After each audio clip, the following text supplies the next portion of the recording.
Well, now let's speak to an actual investor. The Rowe Price Large Cap Core Fund concentrates its holdings to only 50 to 60 growth and value stocks. It's outperformed the S&P 500 over the past year, offering investors double-digit returns. Well, Jeff Rottinghaus is its portfolio manager, and he helps to manage the more than $509 billion the firm has under management.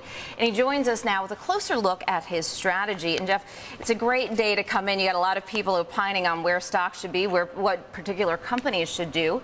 Let me ask you about your outlook for the S&P 500 for year end. Is that something you think about as a portfolio manager in the same way as sort of a Goldman analyst is trying to pick a target? No, it's really not. I mean, we basically focus on bottom-up fundamentals of individual companies and don't really care what an S&P 500 target is or what the earnings growth might be for the S&P 500 target, S&P 500 as a whole. We're concerned more with individual bottoms-up analysis on companies. Now, let me ask you this. We had some data out this morning, not particularly positive as it relates to the U.S. economy. Yet we are seeing a number of stocks higher today, particularly in the retail sector. I mean, consumer-dependent stocks. You like consumer discretionary.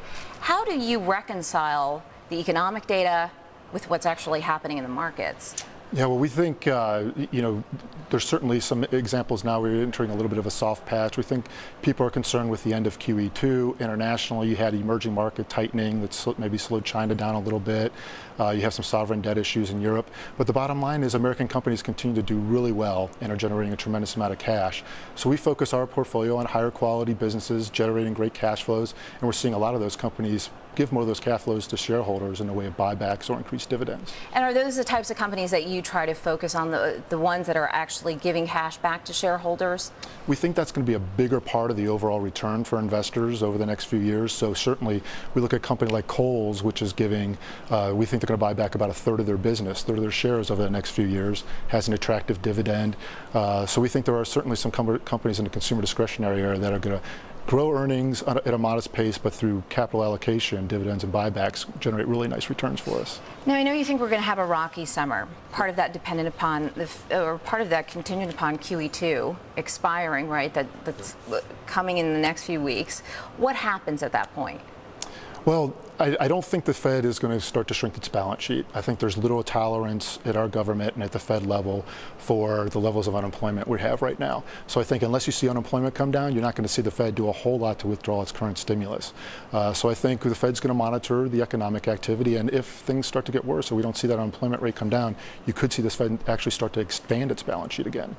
Any surprises that have come out of this earnings season? We're right at the tail end of it. Any companies? I know some of your favorites are United Technologies. That's one you like. You like FedEx. Were there any surprises there? I think on the industrial side, the earnings power has been great, and the industrial businesses took more restructuring action during the downturn than most businesses did, and they told us coming out, we're going to generate better cash flows, better margins, and better returns on lower levels of sales than we did in the prior cycle, and they're delivering. I mean, the earnings from the industrial sector, United Technologies, Honeywell, Danaher have just been great, and we think that's going to continue.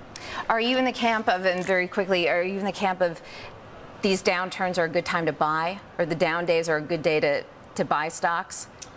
We are. We do think, again, that's going to be a rough summer, a rough few months as we digest some of the tightening in Asia, some of the sovereign debt issues that we have in Europe, the end of QE2. Japan is still weak, but we think a lot of these things bounce back and give us a better second half. So I think, moving into some higher beta names as we head toward the end of the year is a good idea. Yeah, I'm sorry, just looking at these indices, Dow still up 7.25% year to date. All right, thanks so much, Jeff, for joining us. Pleasure to have you. That was Jeff Rottinghaus of Rowe Price.